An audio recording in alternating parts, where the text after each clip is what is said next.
взятии в работу слышно было сзади скрипы большие. Какие выводы мы можем сделать? Видим, что поверхность не сильно и чистая. Трется, но как будто бы не плотно.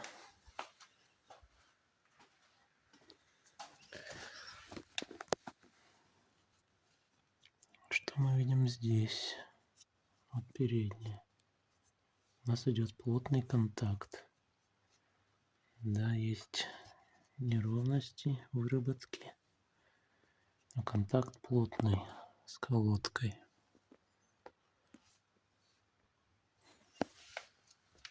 Будем смотреть на другую сторону, чтобы подтвердить нашу теорию, гипотезу. Тоже плотный контакт. Сверху небольшой бортик, снизу небольшой.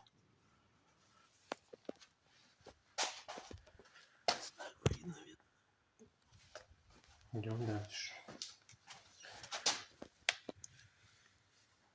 Отсюда больше всего скрип ушел.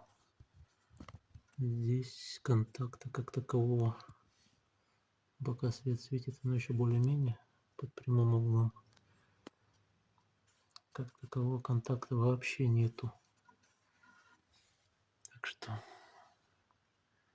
первичные признаки неисправности направляющих суппортов либо цилиндра.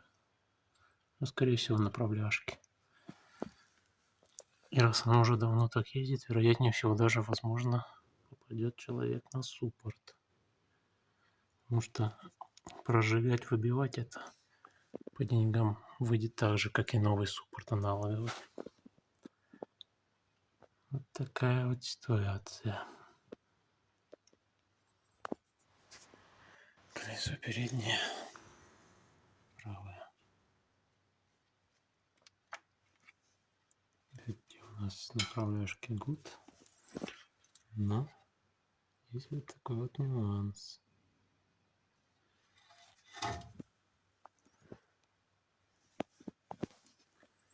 Такой нюанс.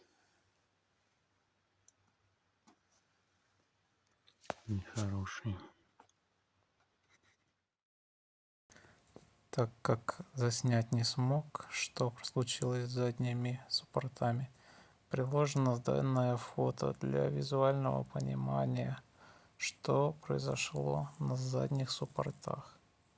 А именно, там стоит также скоба, стоят металлические проставки, и под этими проставками образуется слой коррозии, и который, соответственно, со временем начинает поддавливать колодку, тем самым зажимая ее и не давая ей ходить в своих направляющих пазах.